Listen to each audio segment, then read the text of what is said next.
Good morning, everyone. We are Team Bright, and today we are going to talk about the foraging behavior of humpback whales.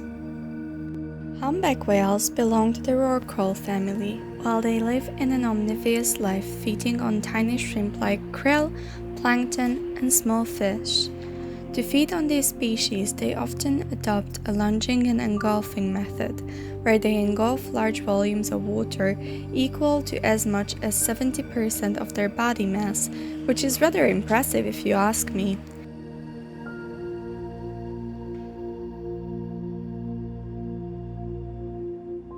These mechanisms can either be performed from the ocean surface, which is called surface feeding, or from the seabed, giving it the name of bottom feeding.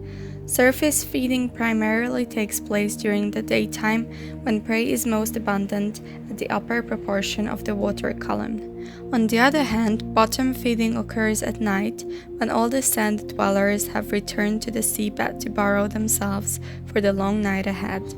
Humpback whales have adapted to using different foraging behaviors to maximize energy intake, and on an average, they can eat 2,000 to 2,500 kg of prey at a time. As previously mentioned, humpback whales have an extensive variation of foraging behaviors.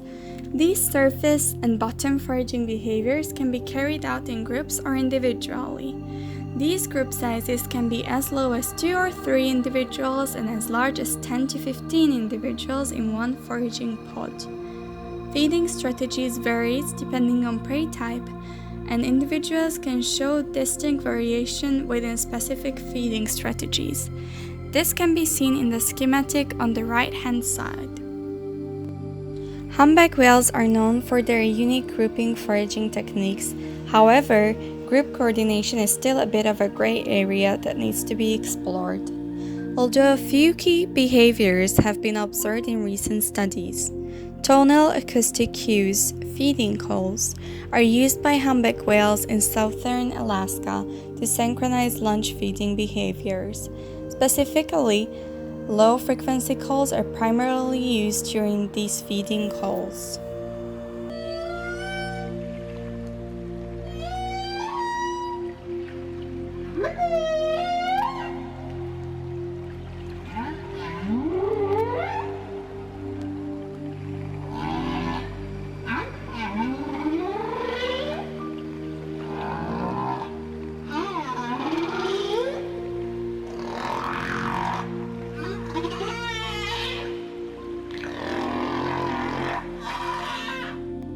In larger groups of humpback whales, a unique feeding strategy called bubble net feeding can be employed. When feeding on small fish, humpback whales often feed cooperatively, one member expelling air from their mouth underwater to form a vertical cylinder ring of bubbles around the prey. Bubble clouds confuse prey and cause them to clump together, allows whales to efficiently feed on them. Once a bubble net is complete, the whales surface simultaneously within the ring of bubbles in a vertical lunge feeding manner. Feeding groups surface simultaneously in identical formation. Synchronized feeding with bubble nets is cooperative and structured. Each whale maintains a constant physical orientation and spatial relationship within the group during vertical lunge feeding maneuvers. These humpbacks likely enhance prey capture success by both using bubbles and foraging cooperatively. Evolution of cooperative feeding strategies might have occurred under conditions where close kin relationships are maintained. However, this feeding method is only seen in a couple of humpback populations. For example, the Australian populations are not known to use this technique. Over many organisms, group foraging behavior is observed. This is as a result of the multitude of advantages that group feeding can enable participants to experience.